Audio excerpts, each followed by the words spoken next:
Hello, everyone. Welcome back to Friends Occasionally Not Disagreeing. Woof, we are here for a big one tonight with our most anticipated video games of 2025. You guys remember back when we did the most anticipated video games in 1995? Seems like it was 30 years ago already. Oh But here we no. are. I tell Oh you. no.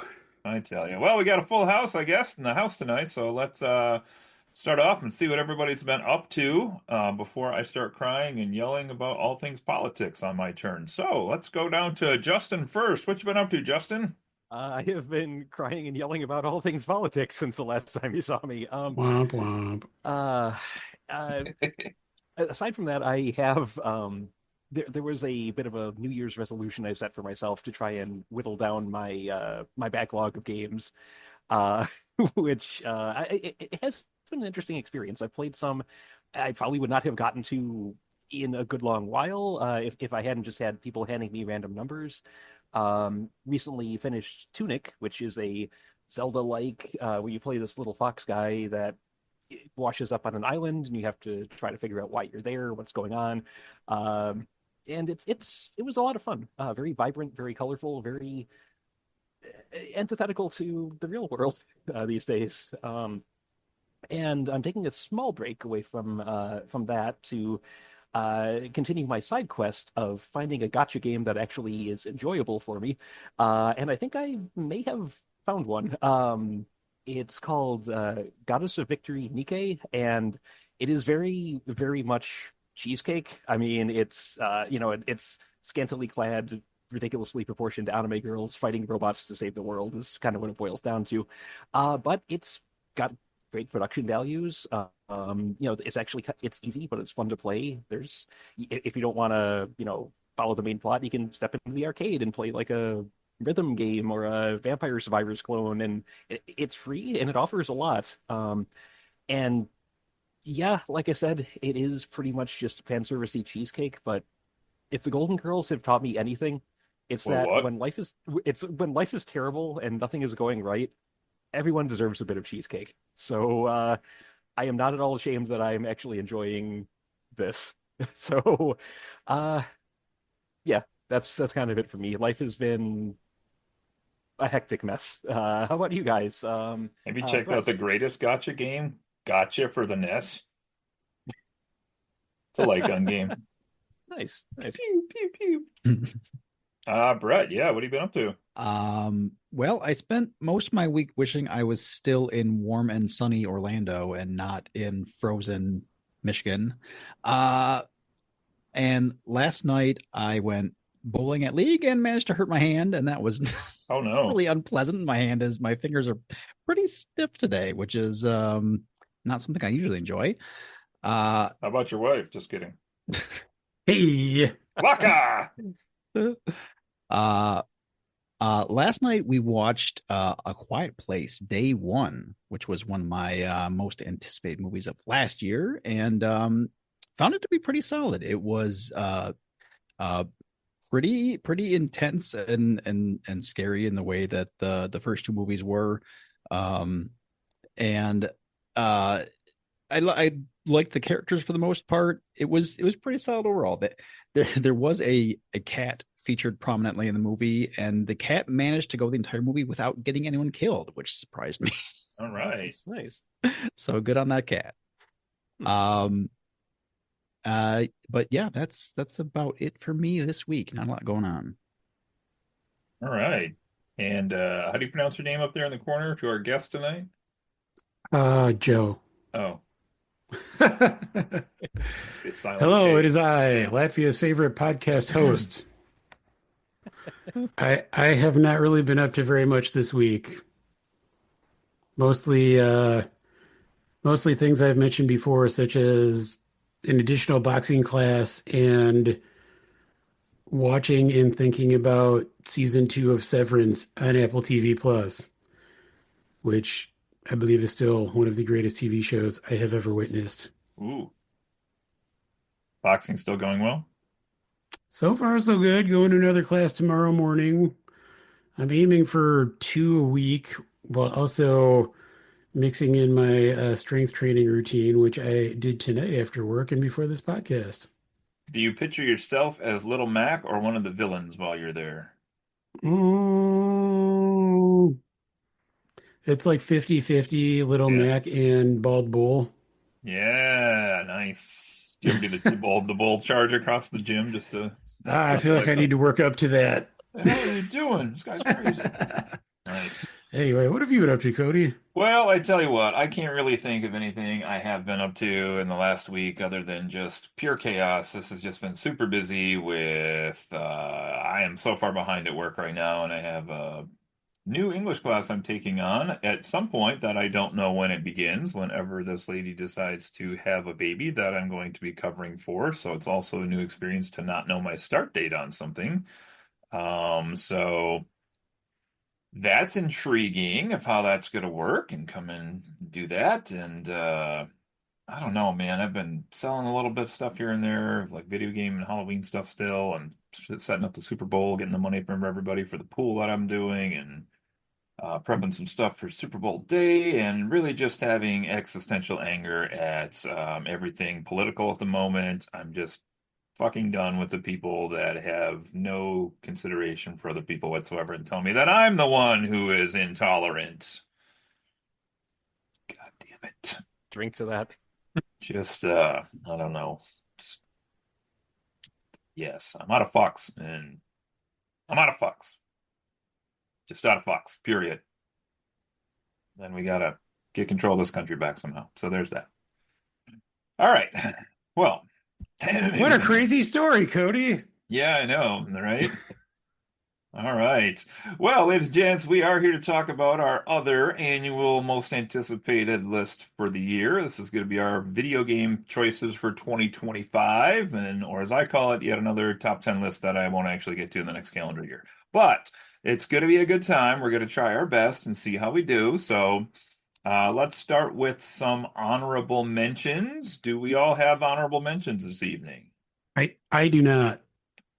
Joe does not. He's going straight 10. All I'll, right, cool. I'll be honest. I had a hard time coming up with 10 games, and spoiler alert, like half the games on my list may or may not come out this year. Yay! Nice. I mean, that's Anyway. typical for most Of of course. us anyways. So Yeah, I Share have your HMs, boys. a few as well. So, okay. Does anyone want to go first? Do you want me to go first? I don't mind. Are we doing all the Let's have honorable each mentions? person do their whole run of honorable mentions at once, and then we'll do the usual round robin with the countdown. So, I can go first if you want. okay. Okay. It kicks off, Uh, Justin. So I've got I had fewer of these, but I had trouble whittling down my list to 10. So I actually have 6 honorable mentions. I'll go through them as quick as I can. First, Slay the Spire 2, coming out sometime this year, confirmed for PC so far, but might be coming to consoles. I wouldn't see it not. I loved Slay the Spire, the first one. I've probably got like 300 hours sunk into that game. I just don't know if this one is going to offer enough new to make it worth buying versus just loading up the original one again and playing that for the same experience. Hmm. Avowed, which comes out in just like 2 weeks at this point, actually less than that, confirmed for PC and Xbox Series X and S. It is basically off-brand Skyrim, from what I understand, and it's set in either the universe of Pillars of Eternity or Path of Exile. I don't know which is which. They have the same damn initials, and I haven't played either series. But the fact that I haven't played either of them is why this isn't actually part of my top 10.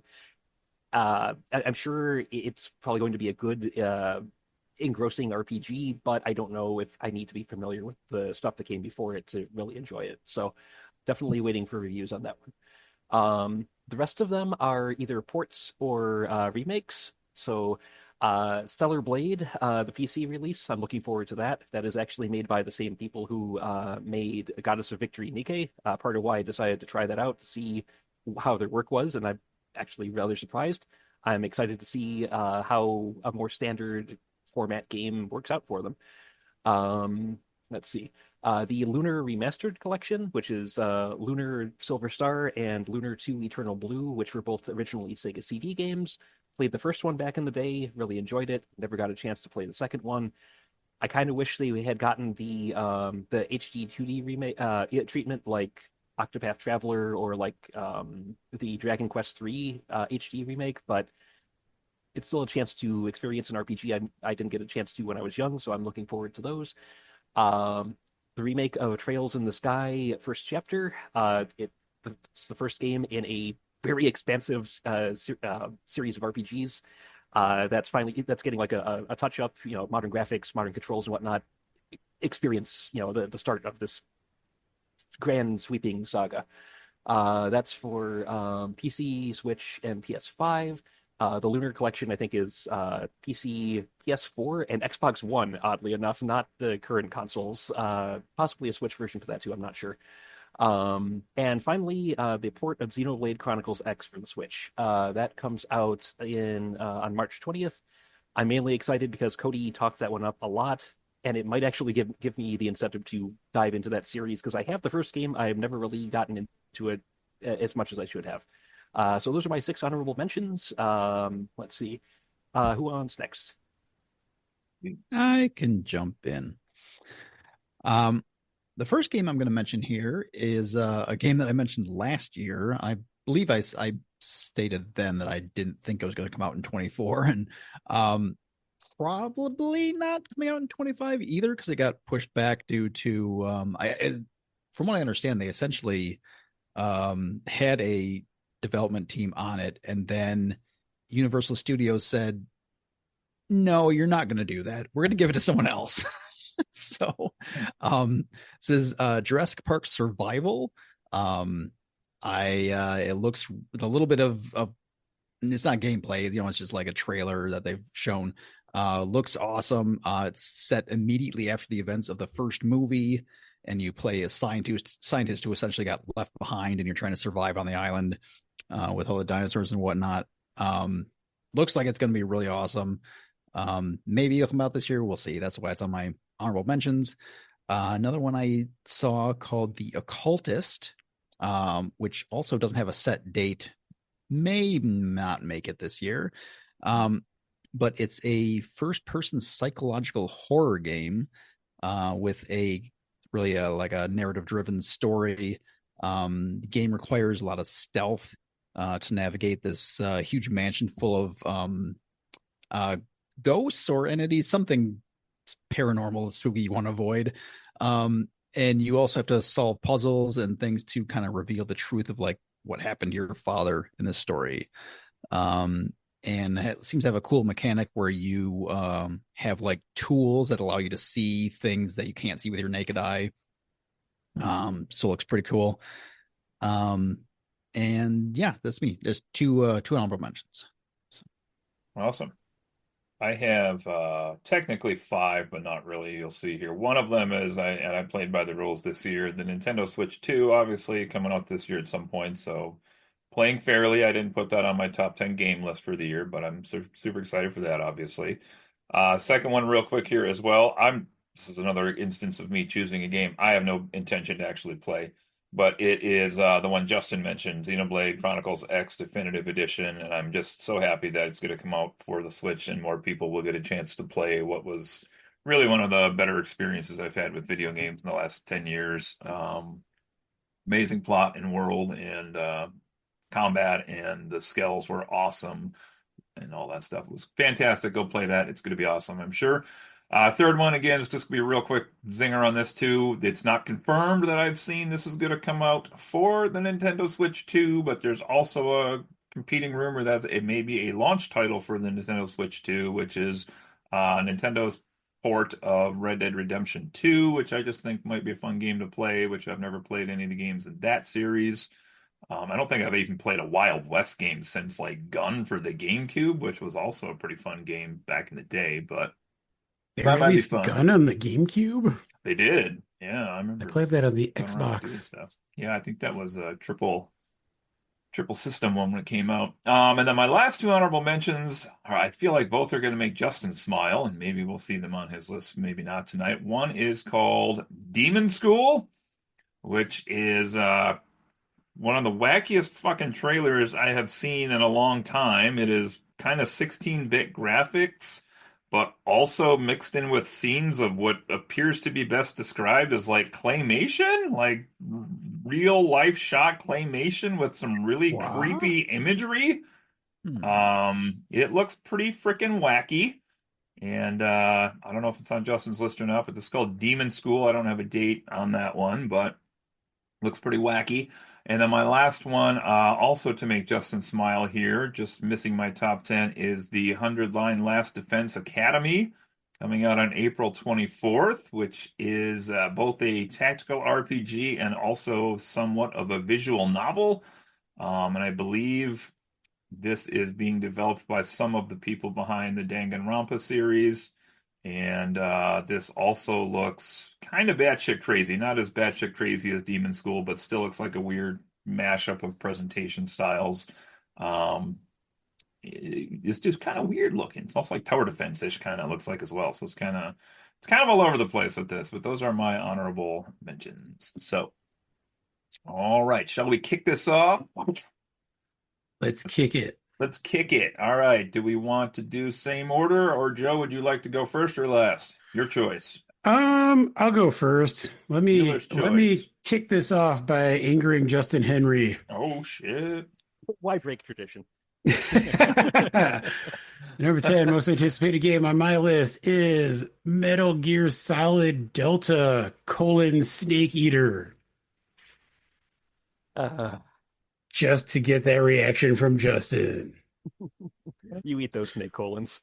No, I was a big fan of at least the first two Metal Gear Solid games, and I never got around to playing the third one. I heard it was pretty good, and now they're releasing a like ground up remake. So kind of curious to visit that game on modern hardware and anger all of the Kojima fans out there because he had nothing to do with this remake. Oh. Kojima. I am honestly also kind of curious I mean, Justin, you probably know this more than I do, but unlike the Silent Hill 2 remake, this game is actually being developed by Konami, and I feel like Konami does not really actually develop a lot of games anymore.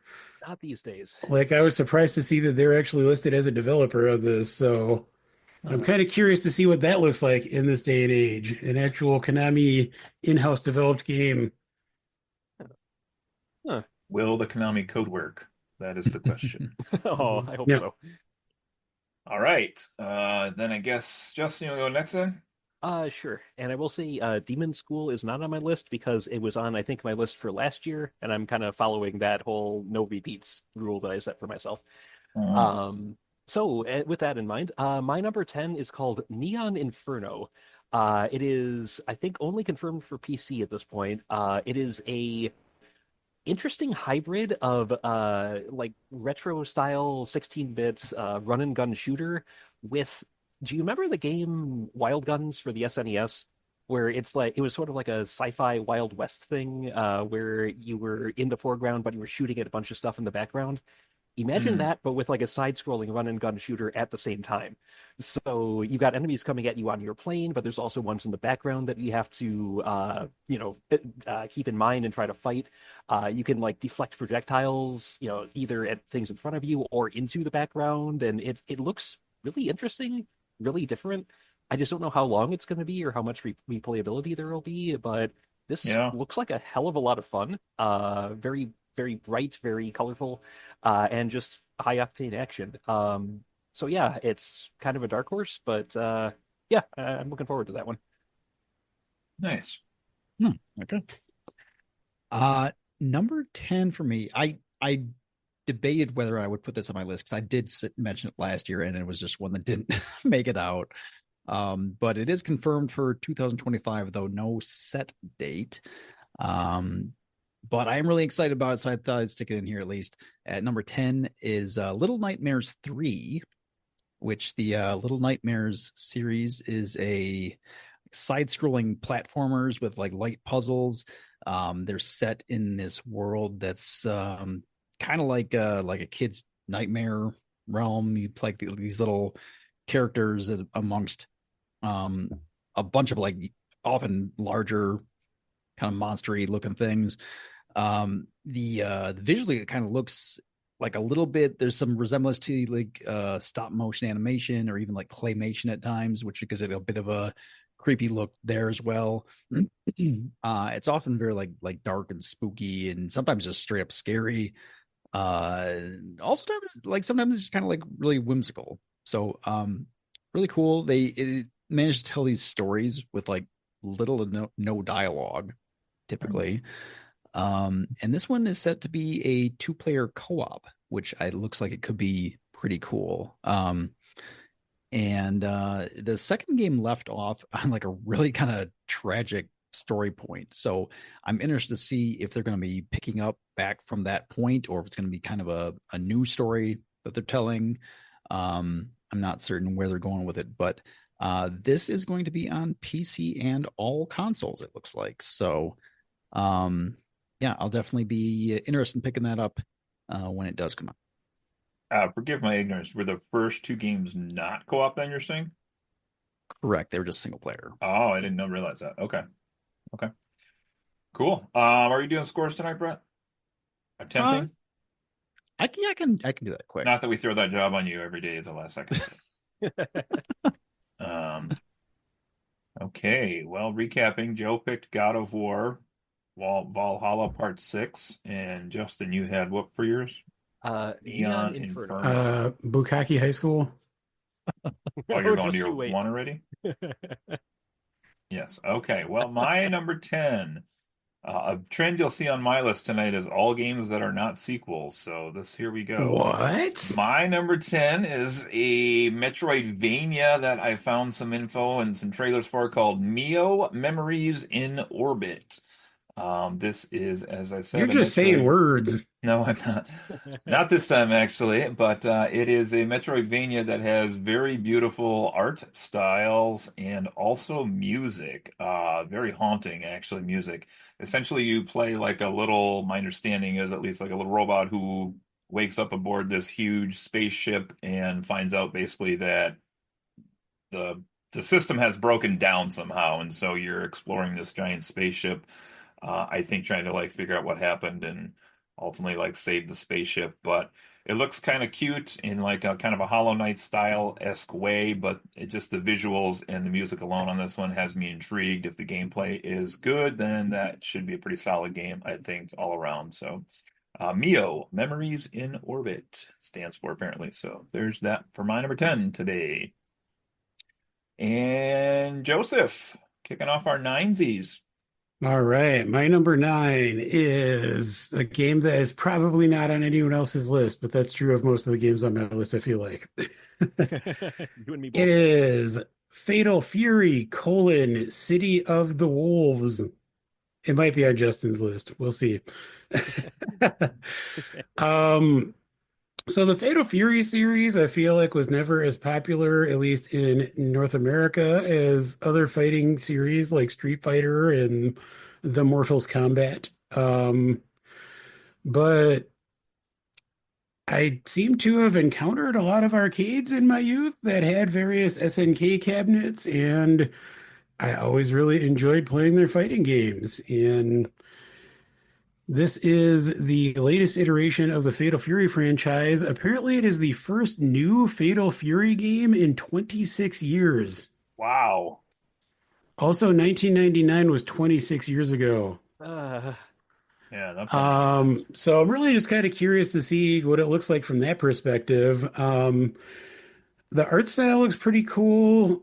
It kind of looks like they're trying to capture the feel of the old school, like 2D animated SNK games, but kind of imposed onto 3D models. So looks pretty interesting. And one of the characters from Fatal Fury, Mei Shiranui, is one of the all-time great video game babes. And my wallpaper is the current iteration of her. Oh, she has a very different outfit than I'm used to. Yeah, I think they have her like traditional outfit available as well, but they also gave her like a leather biker suit update for some reason. But For I'm not some complaining. reason. I can't It's a take my Anyway, eyes secret off to of. For everyone. some for reason. two good reasons. All Fair enough. right. Okay. So my number nine is it's a game in a series that I've never played, but the trailers just look so off the wall, bonkers, batshit fun, that I couldn't help but add it. Like a Dragon, a pirate yakuza in Hawaii. This actually comes out on the 21st You're of also just February. saying words. I was gonna say, who's just saying words now? Yeah, I have it comes out on the 21st of February for it looks like pretty much everything except the Switch. But it I've never played a Yakuza game, or I guess they've rebranded it as Like a Dragon recently. But if you just look up the trailers for this thing, I think it basically you play a Yakuza member who washes up on the shores of Hawaii and decides to become a pirate with like an old-timey pirate ship, and like you do, and it just it looks absolutely insane in the best possible way. Just completely over the top action. There's ship battles like with cannons and everything. I think I saw a giant shark at one point in one of the trailers. It just looks absolutely nuts, and I am legitimately intrigued. So I have no idea if it's a good place to start the series, but I might have to find out. So number nine, Like a Dragon, a pirate yakuza in Hawaii.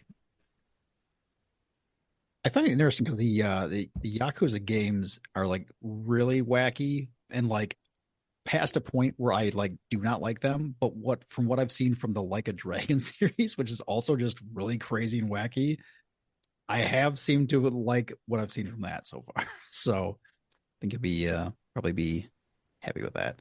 Uh at number nine for me, I have a game called Hunger. This is a PvPvE first person extraction shooter and slasher. You know, that old genre that we all love so much. Um, this is looks like it's set in an alternate 1800s Europe. Has a bunch of like grotesque monsters running around to combat. But also, like I say, it's PvP for those other players in the world amongst with these monsters that you may encounter and have to fight. Um, they have not shown a lot of the gameplay yet, just a little kind of hint at it. For what I've seen, looks like it could be really fun. It looks really, really good visually so far. Pretty impressive. And apparently it's going to be either playing solo or with up to a team of three players. And all in all, it looks like it's going to be very similar to a different game that I play and enjoy called Hunt Showdown.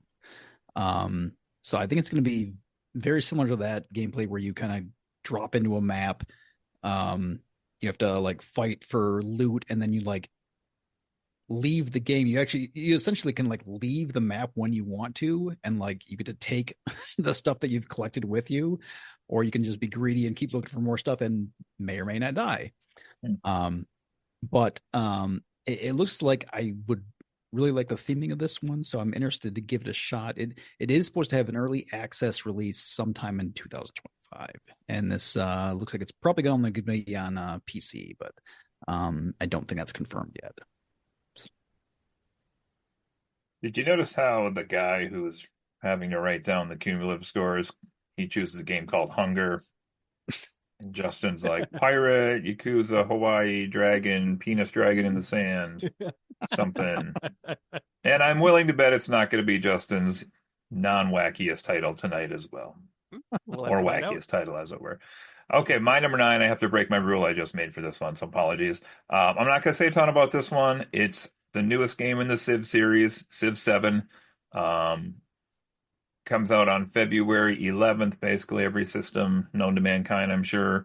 And this already has a couple reviews, and I'll say there's never a point in my life where I need another Civ game to come out, because, at some point they're all just the same game over and over and over, but they're always fun. They're always definitely still sticking to that, like you want to play one more turn aspect of them.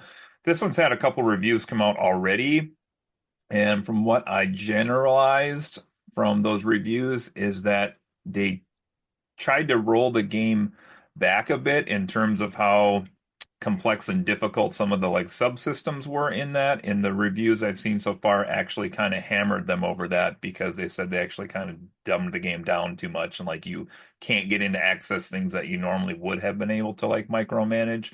So that has me a little worried on that, I will say, but it's still a Civ game. It'll probably still be fun. It's one of the very few games my wife will actually play as well. So could be a family hit when it comes out. So that's my number 9. All right. My number 8 is South of Midnight. This is a game coming exclusively to the Xbox and Windows, actually being published by Xbox Game Studios. This is an action RPG set in a fictionalized version of the Deep South. It looks like it's kind of one of those stories where it's, starts off in what is supposed to be a version of the real world, and the protagonist gets pulled into like a magical version of that world. But the visuals in this look really interesting. For at least the cutscenes, they're going for like a stop motion animation look, which is cool. And I just kind of have always been interested in the sort of folklore of the Deep South, and it looks like this game is really drawing a lot of characters inspired by that, and kind of delving into that part of the country. So it just kind of looks like an interesting game. Does look like a cool setting, I will say. Yeah, I actually forgot about that one, but it does look interesting, I gotta admit. Okay. Wait, that one didn't even have a colon in the title. You sure? Shenanigans. Spoiler alert, there may or may not even be any more colons further up my list. Oh man. Okay, well, in the interest of finding out, I'll push ahead with mine just to try to get to Joe's next one. Find out if whether is the colon. But my number 8 actually might make Cody happy, because I think I swear he's mentioned it at some point in the past. Might actually be on his list. My number 8 is Buy Sweet Carol, coming out sometime in 2025. I think for all modern consoles. I didn't exactly write that down, but this art style, I don't think it would prevent it from running on anything.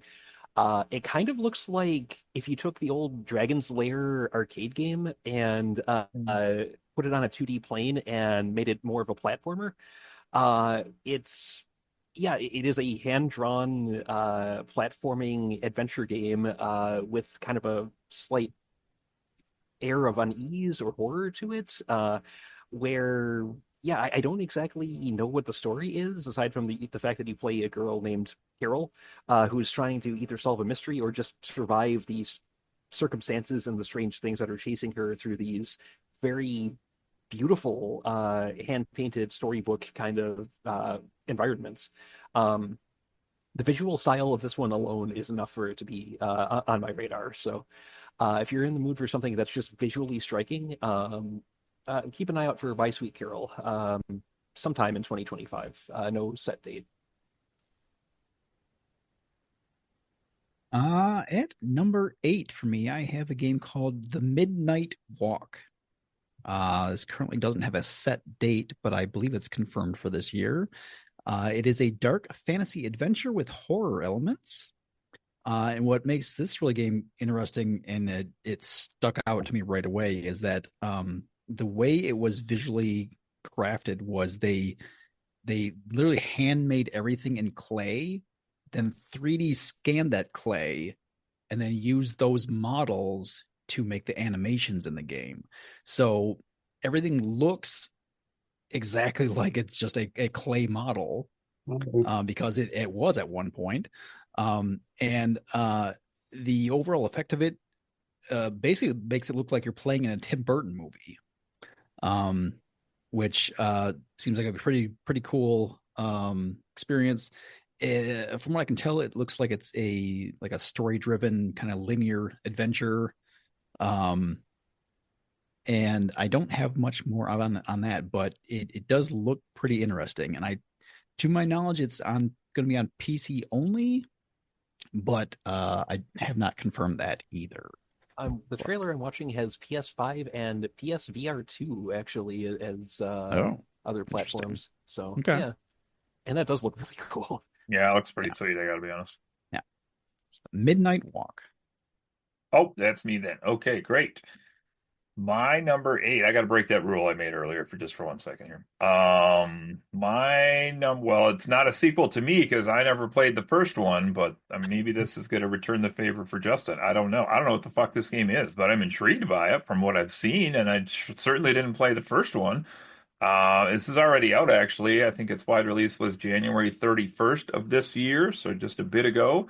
This is Citizen Sleeper 2.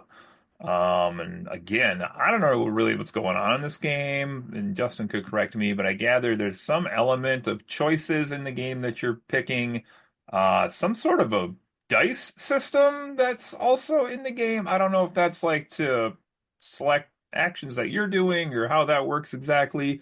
But basically on a spaceship in this one, and you have a crew, and I don't really know. From what I gather, you're just kind of crafting your story as your game plays out. I don't know if that's accurate or not, but it looks intriguing enough that I put it up here at number 8. Justin can correct me. This is on Windows and Nintendo Switch, PlayStation, and Xbox. So all the PlayStations and all of the Xboxes. I don't know too much about the sequel, but the first game, phenomenal.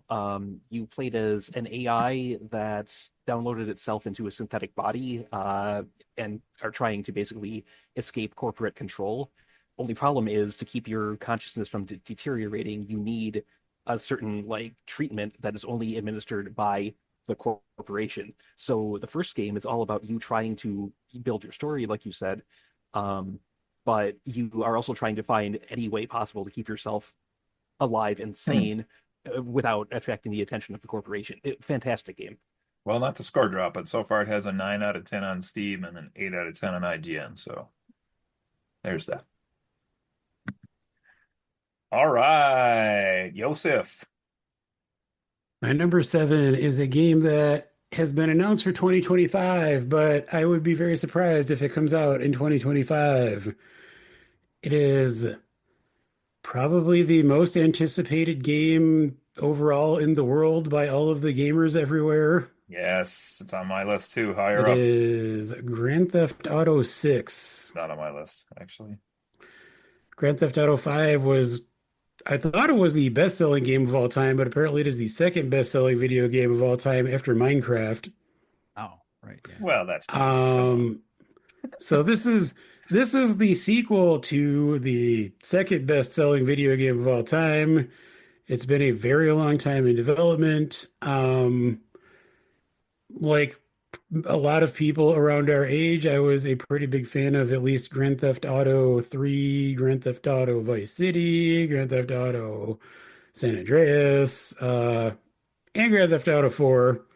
I actually never really played more than a couple minutes of Grand Theft Auto 5, but just giving the hugeness, the grandiosity that is this forthcoming release, I think it demands attention. How long has it been I since the last game? A long time. I think at least a decade. Yeah, I think GTA 5 initially came out on, was it the 360 era or was it Like the Xbox One? 2013. So it's been 12 years. Man. Meanwhile, 19 years waiting for Bully 2 here, but go on. And 26 years for Fatal Fury, but or however many that was. 26. But okay. I've never been a fan of GTA personally, so that is not on my list. But I know it's popular with a lot of people. Good for those who likes it. Polar opposite of that is my number 7, because this is I'm sure catering to a very, very different crowd. My number 7 is called Chaos Zero Nightmare. It's actually, as far as I can tell, a gotcha game of a sort. So PC and mobile coming out at some point this year.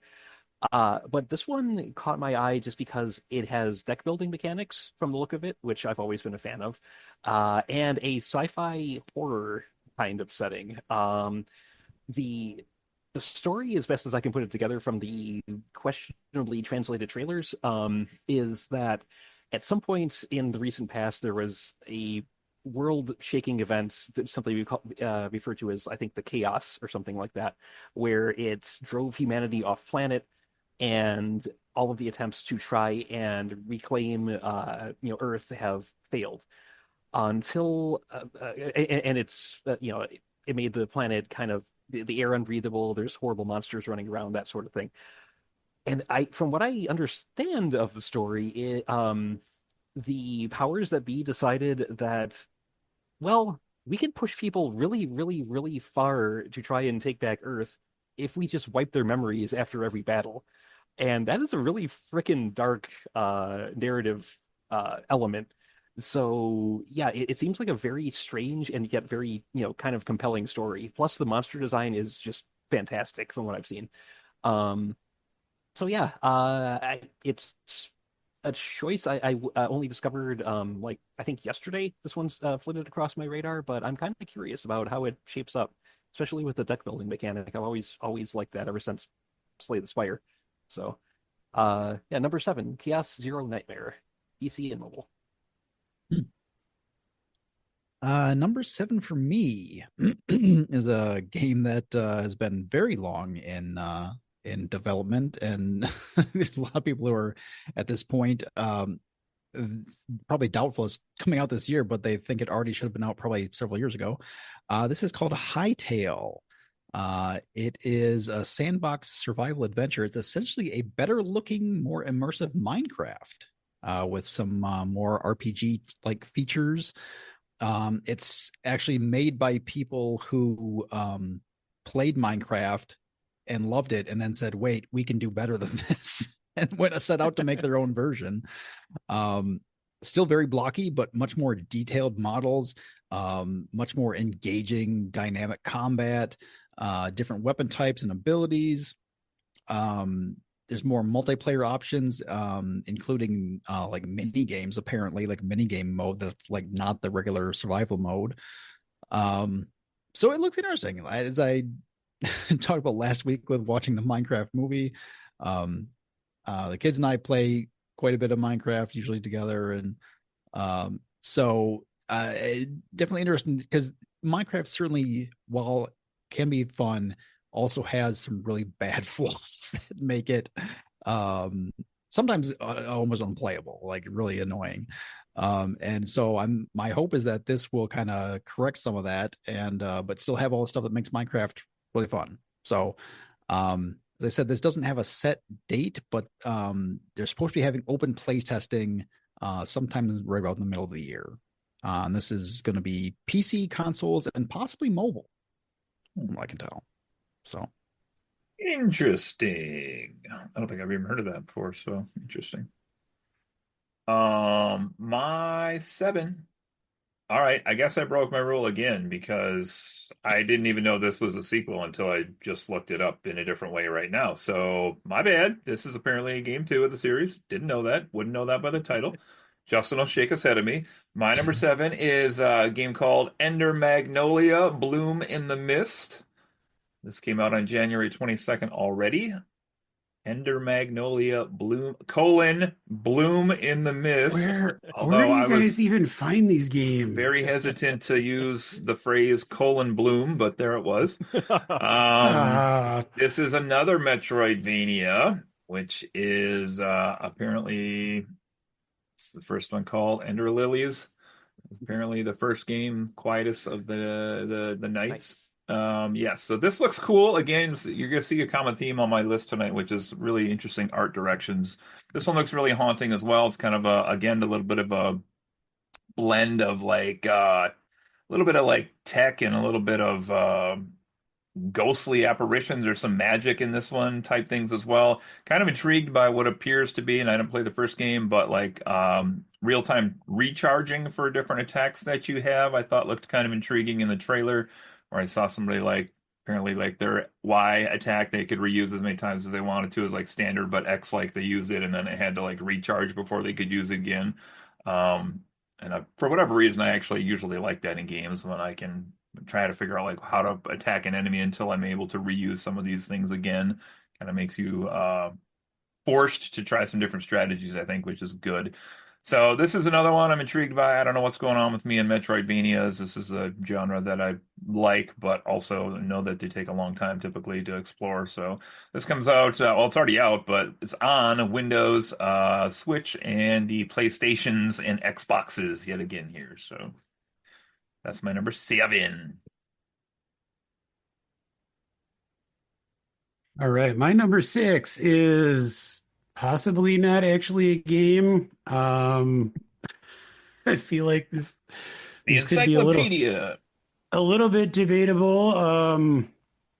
It is Skyblivion, which is technically a total conversion mod for Skyrim, which recreates the entirety of the Elder Scrolls 4 Oblivion using the engine from the Elder Scrolls 5 Skyrim,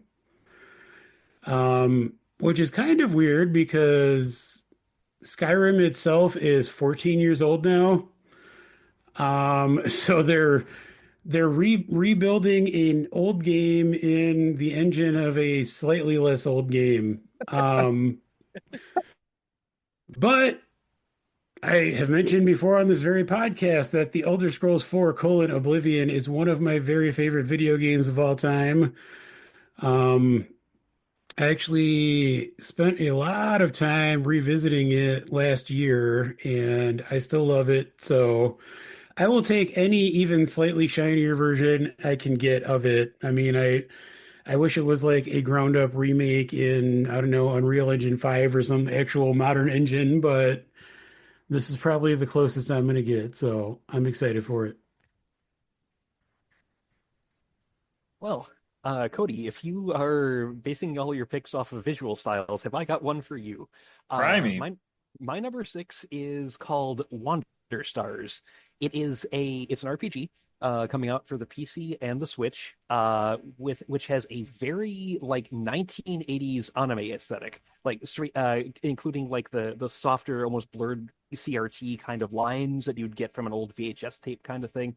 But the hook for this one is you build your moves, your attacks with words. So it could be like flying poison fire kick, or devastating electric claw counter or whatever. And there's like 200 words you can pick from to build whatever your move set you want to have for your characters. And I'm not sure how well it's going to work, which is why it's not higher up the list. But if they actually pull off what they're trying to do here, that is a hell of a lot of creativity, and it could just be a really fun time just putting together absolutely insane and absurd attacks to use against your enemies. So this comes out sometime this year, no set date, but that is Wander Stars for the PC and the Switch. Cool. Yeah, that does sound like an interesting mechanic. I don't think I saw that one. At number 6, I have a game called Terminator: Survivors. Survivors. Survivors. Amen, brother. This one perhaps will tide me over until Jurassic Park: Survivor comes out.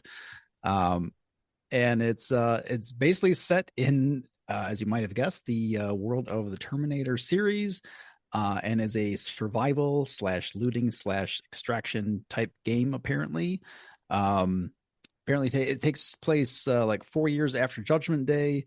You have online, solo, or co-op open world gameplay. So you're kind of just walking it. It's not like a set linear path you're on. You can just kind of wander about and explore things as you want. Loot resources to improve your base. You got to dodge Terminators wandering about and other human players as well.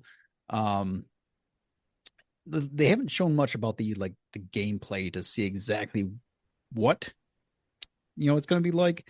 Um, but just the fact that it's in the Terminator world has me intrigued for what this could be.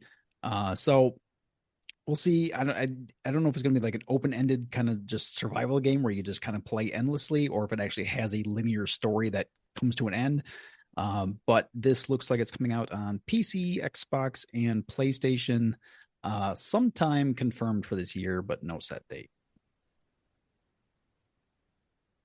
Okay, my number 6 game. If you thought I've had some good-looking games so far on my list, this one I would put above all of the ones I've said so far. Possibly the prettiest game on my list. This is another one that actually is already out for the year. It came out on the 28th, and the reviews are a little mixed, I see. Steam has it as 9 out of 10, IGN down at a 6 out of 10 on this one. But the game is called The Stone of Madness. And if you haven't seen this one before, you actually control 5 different characters in this game in a quest to escape from a monastery where you're being held captive. It is a tactical stealth game using the abilities of your 5 characters, of which they each have a pretty good range of abilities that they can use to distract guards, cause distractions in hallways with people, hide in places, jump in holes, different things. One guy's strong, one lady is a witch, she can use powers. But there's these 5 different characters essentially, combined with the fact that the game also has an old school sanity system where each character is also more or less afraid of something in the monastery. And as they continue to lose sanity, they each have different reactions that are happening to them as they're going through. This looks really cool. It reminds me of like I don't know, maybe like a mid to late 80s cartoon you'd see on at like 10 p.m. on some British station or something. I don't know, but it looks awesome. I think the art just looks so cool in this game. And I'm really intrigued by kind of the plot of what the game style is going to be about as well. So this is called The Stone of Madness, all systems on this one. All right. My number 5 is a game called Dispatch. It looks like Justin Henry might be familiar with this one. This is a game from Ad Hoc Studios, which is a studio that was formed by several former employees of Telltale Games who have made such series as the Walking Dead games and The Wolf Among Us and all kinds of other adventure games of that ilk. And this looks like gameplay wise, it looks like it is very much in line with those. But the premise looks really kind of fun and interesting. It's described as a superhero office comedy. It takes place in a world where superheroes are real, and the main character appears to be kind of an Iron Man type who like had a suit that he used to fight crime and ends up becoming down on his luck and no longer able to superhero and ends up taking a job as a dispatcher for superheroes. So basically, it looks like at least some of the gameplay involves trying to figure out which superhero to send to which situation to deal with. And also kind of dealing with, office relationships and the struggles of a former superhero and all kinds of interesting stuff. But it looks fun. The visuals look awesome, and I'm just curious to see what this studio does. That looks fun. Yeah, that one might be appearing further up my list. We'll see. But my number 5 is called Urban Myth Dissolution Center. This actually comes out by the time this episode airs, probably in like a day or two. February 12th. It's coming out for, it looks like everything except Xbox. And as far as I can tell, they don't show a lot of gameplay, but I think it's a point and click adventure game with a kind of an old school pixel art style, but with a lot of modern uh, coats of paint onto it. Like there's cut scenes and things like that. But the premise is, yeah, urban legends, urban myths are all true. So haunted locations, ghosts, cursed objects, demons, things that are just crawling in the shadows. And your characters, I guess, are either investigating them or somehow get wrapped up in them and are trying to stay alive. It looks very dark, very weird, very almost SCP in a way, and I am very much on board. This one looks just different and unusual and very interesting to me. So again, it comes out February 12th for I think everything except the Xbox, which is odd, but whatever. All right. Number 5, I have a direct sequel to Dying Light 2. This Ooh. is called Dying Light: The Beast. Set to come out in this summer sometime. It apparently takes place immediately after the events of Dying Light 2, and you take control of the original protagonist, Kyle Crane, again in this one. It seems to be rather similar gameplay to the first two games, but he has new, beast abilities, essentially, why it's called the Beast. And it's set in like a more rural environment rather than a big city, though it still has quite a bit of the parkour action that come used to in the first two games. Apparently, it's got a pretty tight storyline, reportedly under 20 hours of gameplay on this one to get through the story if you just follow it straight through. But looks interesting. I played the first one, enjoyed it quite a bit, and watched a fair amount of the second one, and it looked pretty good as well. So I think I would definitely be interested in giving it a shot when it comes out. Nice. All right, my 5. We got a rare repeat here with our games tonight. Not a lot of repeats so far, but my number 5 is a game Justin referenced earlier. Back again this year on my list at number 5 is Buy Sweet Carol. We know a little bit more about it now. We have a little more in terms of trailers and I think information on the game. But yeah, basically Justin did a good overview in this one, right? It kind of just looks like a twisted early cartoon, maybe set in like, I don't even know, the early 1900s, maybe turn of the century, but it looks like one of those old Disney movies. Looks definitely very like hand drawn, hand animated. One thing I'm intrigued by is the stuff we had on this game last year when I put it on the list. It looked like a lot of like stealth and hiding in the trailer, and this one has a lot of chase scenes where you're more kind of like back against the wall, racing against time while something's basically pursuing you. So I'm intrigued to see where they hold the line between those two game styles because those are a little bit different. But I do think this is going to be fantastic. I do see here again, they're really mentioning that this is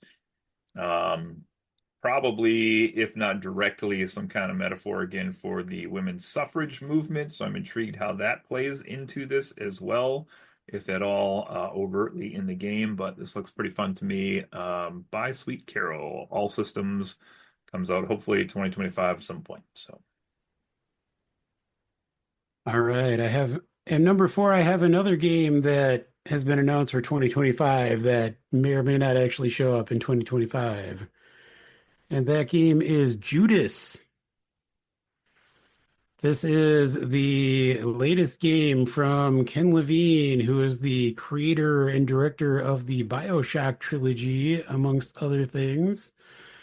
It's the first game developed and published by the studio that he founded after leaving, or actually, I believe the studio he was before actually closed down.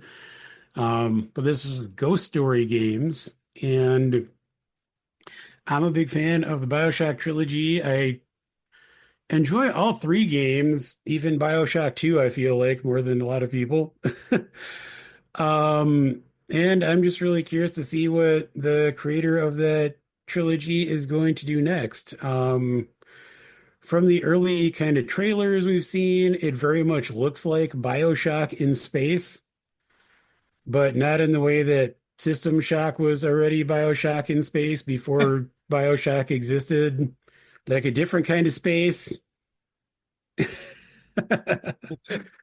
Um, they've said that they're trying to do some like new things, gameplay wise with this.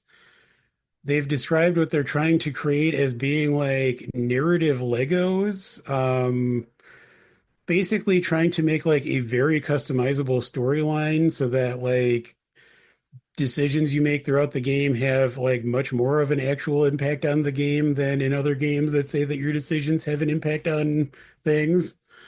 And they're saying that they want to make it have a lot of replayability just because of the way that they're trying to implement the ability for the narrative to change to a great extent. So we'll see if they actually pull that off. I feel like usually when developers make these overly ambitious claims, they don't usually pay off. But it would be cool if they could do something kind of groundbreaking like that. So we'll see if and when this game ever comes out. Fair to call Ken Levine the shocker. Wah, wah, wah. Okay. Brings it to me again. My number four is a sequel to a game we've talked about on this podcast before, Tormented Souls 2, which I do believe is slated to come out on everything except the Switch sometime this year, no set date. But yeah, Cody and I talked at length about how much we enjoyed the first one, and I am really excited to see what they do with the sequel. The only reservation I have is, I mean, we haven't seen a whole lot of like the action, but it seems like it takes place in like a monastery or a cathedral, at least from the outset. And the one glimpse of a monster that I think we see in one of the trailers looks just like one of the monsters from the first game, which was very like medical themed and whatnot. And I'm a little leery that they're not going to really update those as much as I would have liked for the new setting, but we'll see. I'm still willing to give them the benefit of the doubt and see where they go with it because the first one was a very welcome surprise. So Tormented Souls 2, sometime this year for everything but the Switch. Coming in at number four, I have Outer Worlds 2, which just occurred to me like we reviewed Secret Level and we had a few of those episodes as like they had games coming out shortly after that, and so this is another one of those. But anyways, I have talked a little bit back then about how much I enjoyed the first game. It's a first person sci-fi RPG shooter with a long narrative story to it. And what made that game cool was that you could recruit people to your crew. You had like a group that you would take with you on missions. You could make some like really crazy dialogue choices when you're talking to NPCs, which included dumb run options. So there's always like an answer that's just like completely stupid. And the game of it, essentially choices you make in dialogue like eventually like affects how other NPCs react to you. Like if you keep saying stupid things in conversations, like that's how people will see you from that point on. It's And Fallout in space, but not in the same way that Starfield is Fallout in space. Right. Different space. And they have confirmed that these are the kinds of things that are going to be in Outer Worlds 2 again.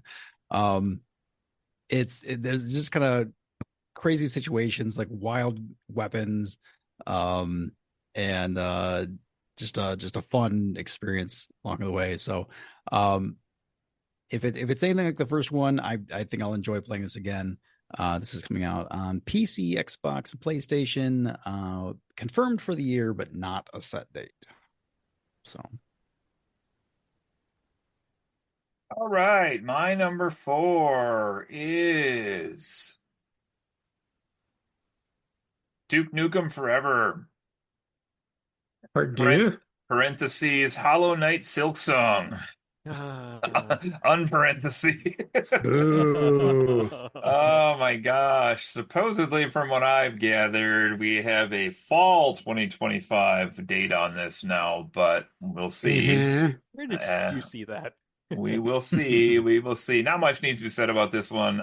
Just the little footage that's out there on this game, I think looks just like the first one did, but with different move sets, which I'm intrigued by because it looks like the protagonist in this one is a Hornet. Is that the name of the Yes. character? Moves quite a bit differently than the titular Hollow Knight did in the first. So I think it could be fun, but the first one was a game I think I probably said last year too, was just I had heard the buzz and I really didn't think I was going to enjoy it as much as I did. And then when I got into it, it actually did get me as much as I heard everybody else say it was that good. So I was kind of surprised, and it still has me intrigued to hopefully try this next one sometime in 2025. There was a hot minute rumor there where people thought maybe there was a hint that it was apparently somehow tied into the Nintendo Switch 2 launch title, but I don't know if that will be true, but we will find out shortly, I guess. April 2nd could be a big day in more ways than one.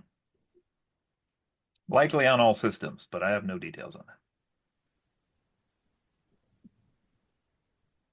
Speaking of the Nintendo Switch 2, my number 3 game is one that has not been announced formally at all, but I'm telling myself it's going to be a launch title for the Nintendo Switch 2.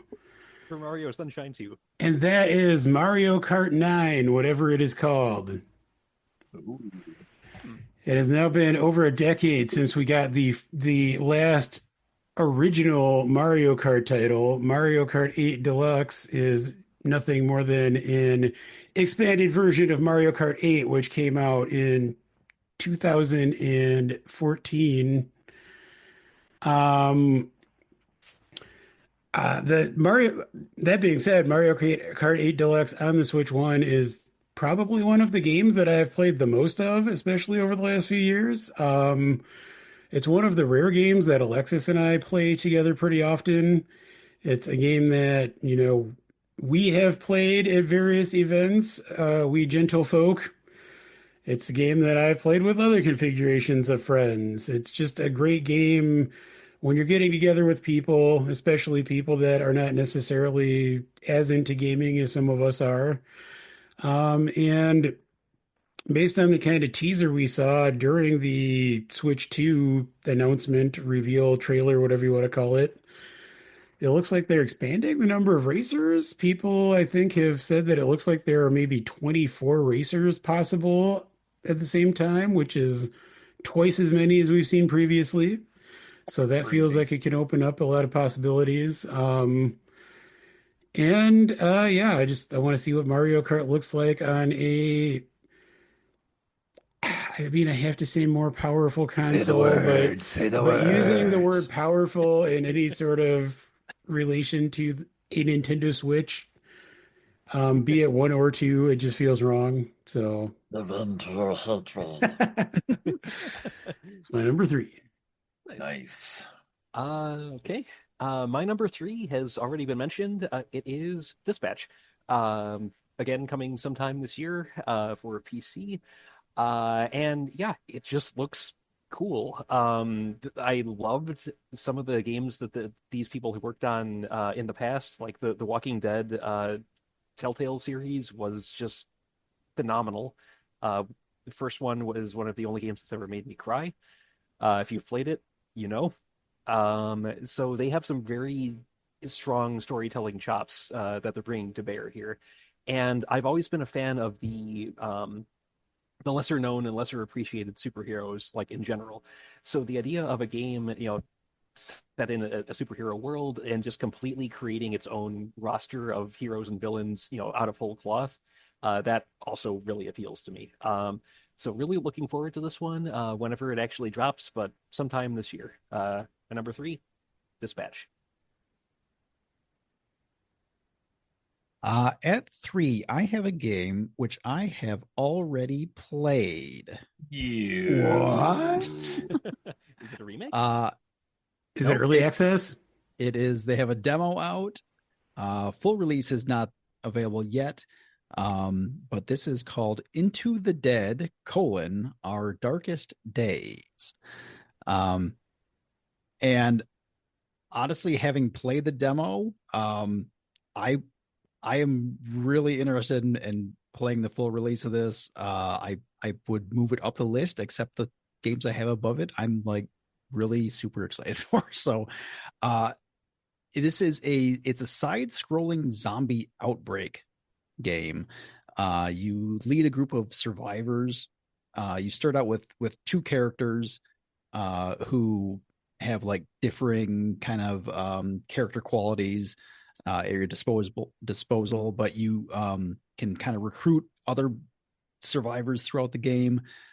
You go to locations, kind of scavenge. Um, you can choose to either fight or just kind of like try and avoid enemies as best you can.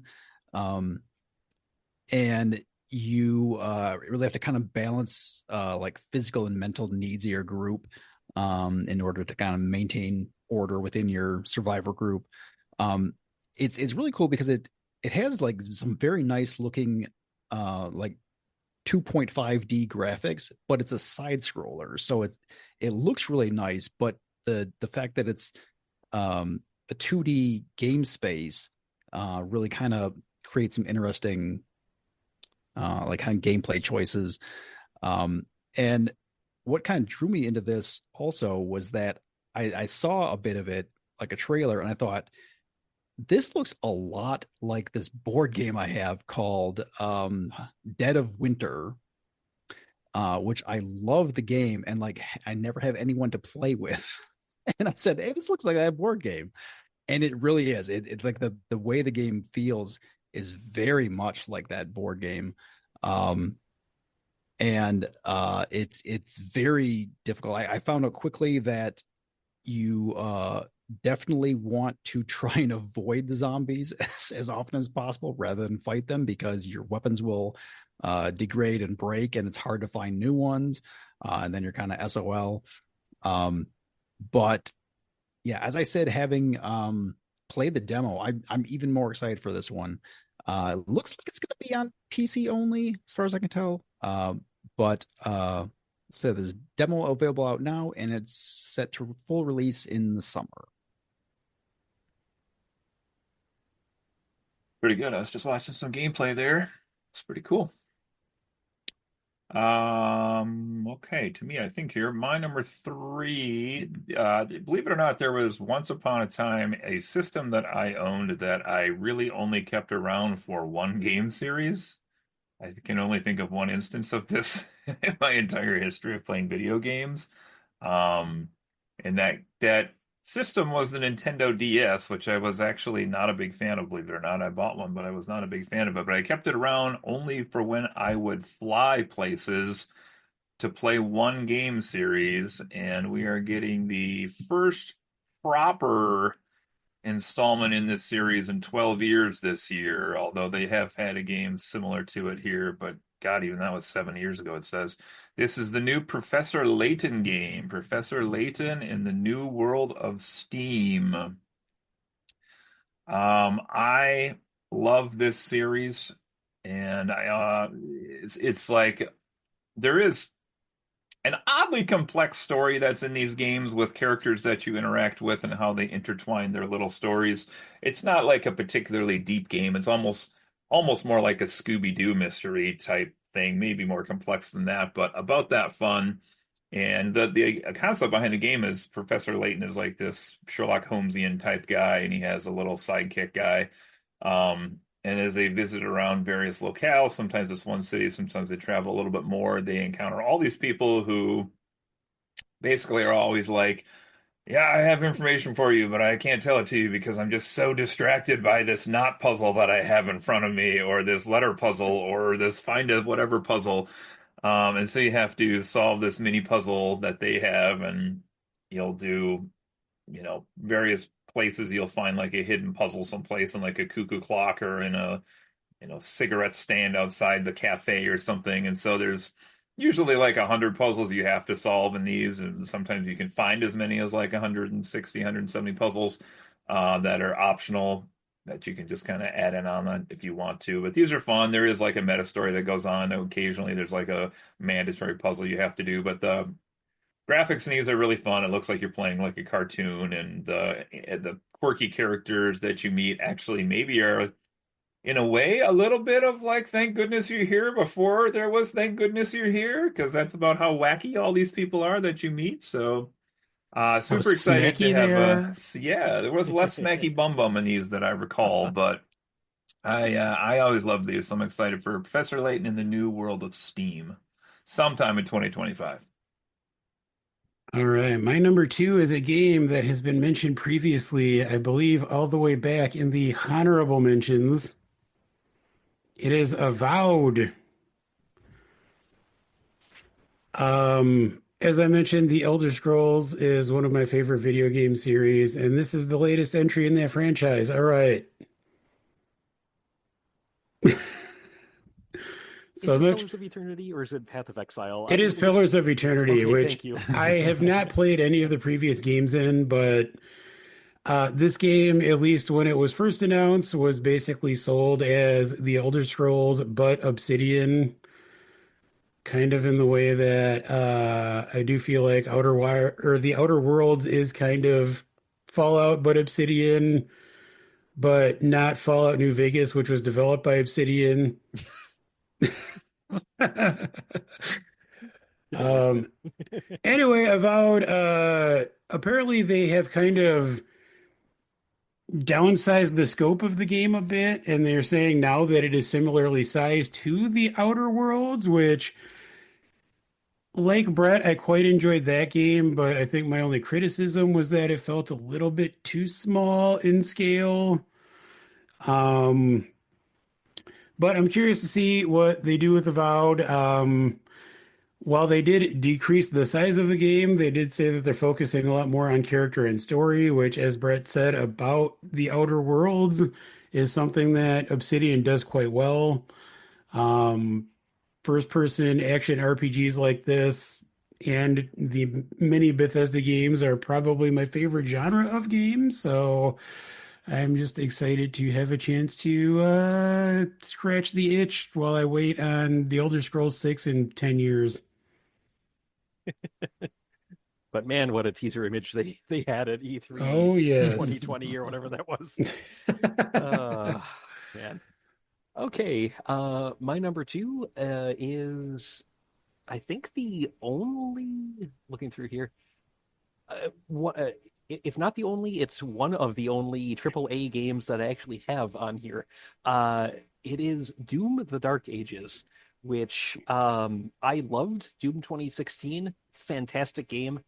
Hated Doom Eternal, possibly because I played it on console, and Doom Eternal changed up the formula where instead of just like running through killing demons, like with it's like a power fantasy, it was all about like maneuvering and high flying acrobatics and getting certain types of kills to refill your ammo, which always felt like it was running out. And it was really the acrobatics of it all that kind of killed it for me, because there was a section I got to where you were supposed to like grab these like poles jutting out of the wall, swing across them, do like a do like a jump in the air and grab another one. But you were supposed to like turn as you did the second jump, and on a controller, jump is X, and obviously moving your camera is the right thumbstick. Trying to actually get that to work was a nightmare. So maybe it played better on PC. I don't know. All I know is that Doom: The Dark Ages looks like more of a return to form, even though it's set like in an Army of Darkness style, like step backwards in time to the Dark Ages.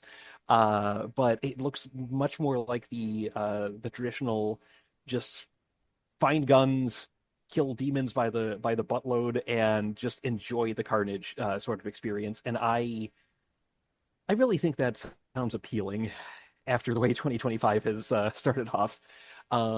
This appears to be available for everything except the Switch, or will be available for everything except the Switch. Comes out on May 15th, and that date cannot get here fast enough. I would like to thank Justin for reminding me that I think somewhere in my backlog I have a copy of Doom Eternal. So, really want to play that now. Thanks, Justin. uh, everyone Uh, else seems to like it, so maybe it didn't jive with me. I'll be playing the Dark Ages on PC though. So Coming in at number 2 for me was a game that really caught my attention on its reveal, which was actually not that long ago. They kind of were sneaking it in under the radar a bit. And this is Elden Ring Night Rain. Currently doesn't have a set date, but is confirmed for 2025. And it is a co-op roguelike version of Elden Ring set in the Elden Ring world. The gameplay seems to be generally similar to Elden Ring, but much more condensed and fast paced. It has a day night mechanic to the game where you essentially drop into the world and then you have a day of in-game time to kind of loot and fight and like power up your character as best you can. And when night falls, there's a boss battle that takes place with you and the 2 other people in your group. What a terrible night to have a curse. Right? That's nice.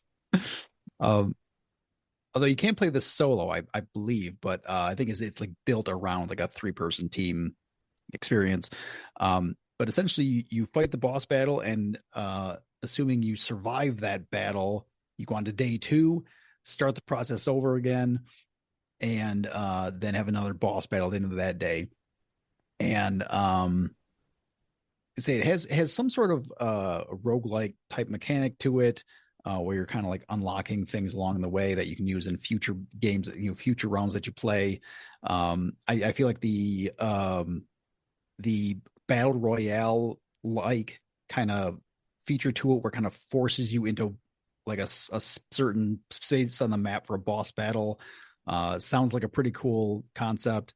My hype for this was tempered down a bit when I discovered that as of now they are not planning for any crossplay in this game, which would hold true to Elden Ring itself, which you did have a somewhat convoluted way of playing co-op with a friend there, but you had to be on the same system, or sorry, you play like PlayStation 4 and 5 could play together, but you couldn't play PlayStation with PC in any way.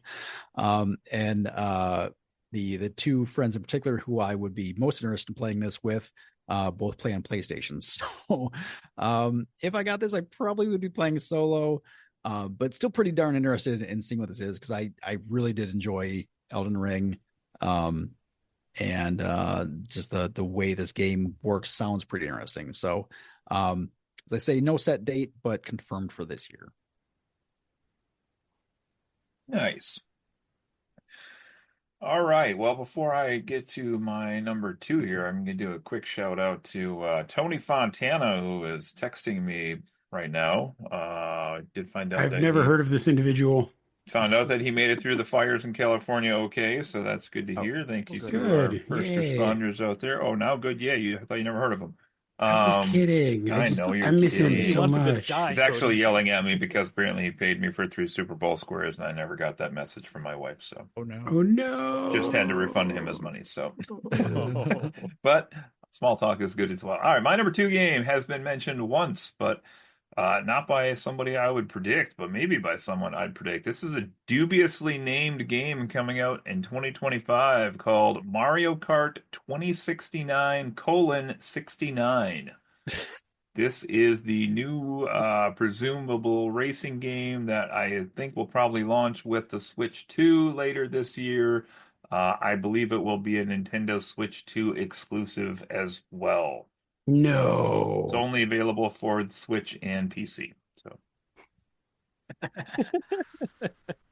Is that actually your number 2? Yes, that's actually my All number two. right. Hasn't been named yet, so I'm calling Mario Kart Yeah, I mean, 2069 that's colon fair. 69. So It's Nintendo's first adults only game. yes, it is. All tracks are 69s. Ah, Yeah, man. Does that bring us to number one? I think it does. They do. Oh, gosh. All right. So, my number one is a game that has definitely never been mentioned on anyone's most anticipated game list anytime we've ever done this. Paperboy 3. Oh man. It is Hollow Knight: Silk Song. Song of the Silk. This is the year, you guys. It's finally going to happen. Only good things are happening in 2025, and one of those is going to be Silk Song is finally getting released. It's taken all the Oh, goodwill wait, out of wait, the world wait. to Sorry, get this video released. breaking news. President Trump has placed tariffs on Silk Song to bar its Oh. release in the United States. That just means it'll happen. So yay! So the first Hollow Knight is really the only Metroidvania game I have ever played that really hooked me, and I just devoted hours to. I mean, as Cody said, there was a lot of hype around it, and I think at a certain point, a couple of the men's from our little group were all kind of playing it concurrently, and I just decided to jump in on that, and man, it sure got me. Shit got real. I love the originality of the setting of the first game and the art style. I love the lore and the fact that it doesn't really tell you any of it. You kind of discover bits and pieces and have to kind of piece things together yourself. I really just love the way it captures the feeling of being in this kind of almost forgotten, like desolate underground kingdom. And I'm just really hoping that Silk Song kind of recaptures that feeling. Hopefully it will actually come out this year. We'll see. I'm not going to get my hopes too high. It would be kind of crazy if it was a Switch 2 launch title, but who knows? But yeah, Silk Song. We'll see if it happens. Hopefully. Come on, Team Cherry. We need something to keep us going in 2025. Oh, that is quite the fan art there, Joe. Um, so yeah, I do believe I had Silk Song as my number one anticipated game 2 years ago. So Totally yeah, ineligible. yeah, it's ineligible based on my own rules. So my number one is a game that has not been mentioned yet. Makes me a little sad, but that's okay, because it's a chance to introduce it to everybody. So my number one game and most anticipated game is Claire Obscure: Expedition 33. This comes out. That's not a real game. Yes, it is. Look it up. This thing looks fantastic. It comes out April 24th on everything but the Switch. This is it's developed in the West, but it has the feel of a JRPG, where I believe the gimmick of the combat is it is still turn-based, but if you are quick enough in your reactions to the enemy attacks, you can parry them or dodge them and avoid or lessen damage. I think the developers said if you're really, really stupidly good, you can get through the entire game without getting hit. But the premise of this one and just the visuals drew me in, but the premise is what really stuck me. So the idea behind it all is that it's a sort of fantasy world where there is a very powerful witch or godlike figure called the Paintress, I believe. And every year at the top of her tower, she wakes up and paints a number on the side of it. And after she does that, everyone of that age dies. Oh, And shit. every year, an expedition gets sent out to try and kill her and put an end to this, and they've never succeeded. You are part of Expedition 33.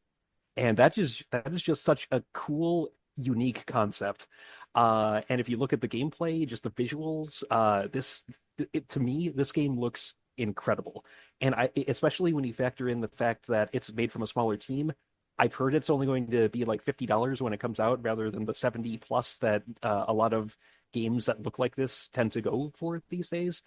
It's very much a dark horse contender for Game of the Year, I think, just because it has so many cool ideas, and it just seems like such a fresh, interesting take on the turn-based RPG genre. Clear Obscure: Expedition 33 comes out mid-April. Very, very much looking forward to this thing. That Why was when I doesn't watched. I saw the trailer for it when I was researching stuff. It does look pretty cool. It looks like it could be really good. why doesn't the witch just put more numbers down than one? She just likes fucking with people. I don't know. Then they come and hunt her every year. She'd be like, They haven't succeeded. Mm. Number one for me. It's Civilization 7. no. I honestly I don't know what this new iteration is going to bring to the table, but I have loved every Civilization game I've played, which is probably 5 or 6 of them. I'm not even sure. I'm certain that I have more real life time sunk into Civilization than any other franchise I've ever played. It's easily in the thousands of hours. I just binge played this all through like high school and college and beyond that. I do in looking at this, I came to the realization that it was coming out on the Switch, and immediately I went, how are they pulling that off? Because Civ 6 was definitely very, pretty, for not being like a hugely graphical game, was pretty demanding on a PC, because there's just a lot going on. It's a big world with a lot of things moving out, happening at the same time. And Cody, when you mentioned this game earlier, it occurred to me that it's probably going to be somewhere a bit closer to one of the versions that I played on the Wii called Civilization Revolution, which was like a dumbed down version of Civilization that was able to run on the Wii. And while I played and enjoyed that game, it definitely was a very watered down version. Are you saying the Switch is a dumbed down video game console? No.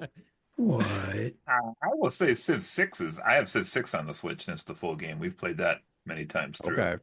Yeah, and it runs fine. I don't know how they Yeah. work their So magic, but yeah, I will see. Maybe yeah, I based on like the reviews that you mentioned, it does have me a little bit concerned. I haven't gone really looking for much on this yet. Like I said, I don't know like what I've heard. There's some sort of ages mechanic or gimmick to this version. I don't know what that means. oh yeah, you can. I do know this one. You can re-pick your civilization for each of the 3 ages, so you can actually play 3 different civs in one game through. Oh, so you can like kind of let yours die off, like I guess I don't know. Yeah, oh, that's interesting. Okay. yeah, I don't know how that works exactly, but Yeah. So I am definitely very interested in playing this. And maybe a simpler version of it will actually be a bit more enjoyable in the long run, because they're they do get quite complex. Like there's a lot of stuff going on in those games. And finding a path to victory can be really pretty challenging. But like I'm just eternally repeating the phrase "just one more turn." So I'm definitely going to be looking forward to playing this. It comes out the day after this episode, our podcast episode releases, so won't be a long wait. Woo. Now you got me more hyped for that one. All right, my number one, I guess non-surprisingly, but also happily for me, has not been mentioned yet tonight as well. This is most likely going to be a launch title for Nintendo Switch 2 this year as well, and it's been 18 years since we've had an installment in this one, so super excited for Metroid Prime 4 Beyond. Sorry, Beyond 69 : Metroid Prime 4, Beyond. What lies Beyond, beyond the colon? it is beyond the colon, actually, if you look at it, yes. So, um, this is a series. I guess I would just do a smidge on this one. Pleasure. The answer is pleasure. When Metroid Prime 1 came out, I forget that was like around 2000, maybe 2001, there was like this whole new thing of Metroid, which was a beloved series, being taken into simultaneously like a 3D world, but also a first-person shooter slash investigator style game. That when I mean GameCube had some pretty decent graphics back in the day, but there were some scenes in that game when like I would get into a new zone, it would be like the ice world, and just to like pause and like look at the world through the visor HUD that they had was just really like the music was beautiful, the scenery was beautiful, and it just felt like you were in some like really simultaneously super peaceful world that you had entered, but also there were threats to you all over the place as well. But it was very immersive how they managed to, I think it was smart, keep the action as a first person shooter, but then still have you zoom out camera for the ball sections for the morph ball. I thought were a lot of fun in those games, how you'd find the little tracks and like zoom up the wall or get launched someplace or whatever the case was.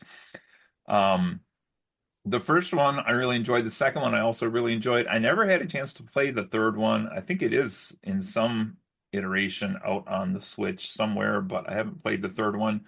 Nevertheless, I'm pretty excited for this fourth one. They're bringing back one of the bounty hunters from the Game Boy DS game Metroid Prime Hunters, which was a totally different style of game, but there was a villain called Silux in that, and he is, at least in the trailer, and apparently at the end of Metroid Prime 3, spoiler for me, he is chasing after Samus, and that looks like that's who's going to be the big bad in this one, or maybe there'll be a twist and we'll get some kind of somebody else, Ridley, or I don't know, somebody behind the scenes here. But trailer has Metroids already going in it. There's battle zones going on all over the place, and graphics look pretty cool. I showed the trailer to my kids before I came up to record. They thought it looked pretty cool as well. So, and last thing I'll say about this is I want, as always, to give Nintendo credit here because they had the game basically done in 2019 and they had hired the studio to like subcontract on that, and they looked at it and they were like, this isn't up to our standards. And so they scrapped the entire game in 2019, and it's been 6 years of them rebuilding the game from the ground up to make it up to their level. So pretty excited for this one. Hopefully it is like a launch title. I can't wait to get into this one. PlayStation only. PlayStation. Just kidding. It's Xbox. They own everything now. Everything is an Xbox. This is a Starlink exclusive. Ooh. Oh. It's only available on your Apple phone.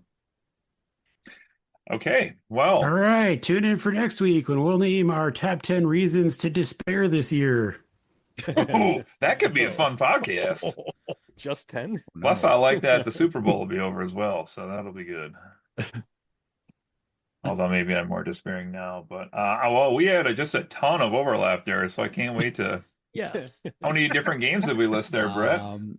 Well, we had 4 games that were and had any kind of overlap between the 4 lists. So I'll just read those games off. They are Civilization 7, Dispatch, and then essentially tying for our most anticipated is Mario Kart, whatever number that is, and Hollow Knight Silksong. So this is the year it's going to happen.